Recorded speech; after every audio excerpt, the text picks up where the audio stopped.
Update news. Girna पात्रात वाळू माफियांचा हैदोस। चाळीसगाव तालुक्यातील मेहुणबारी गिरणा पुलाजवळून लाखो ब्रास वाळू चोरी होत असल्याचं समजतंय।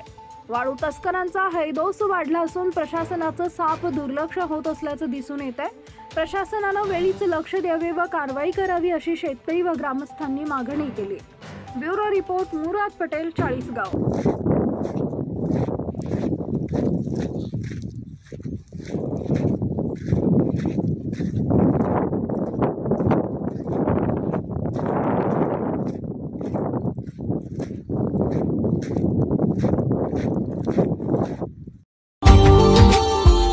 Subscribe now and press the bell icon. Never miss an update.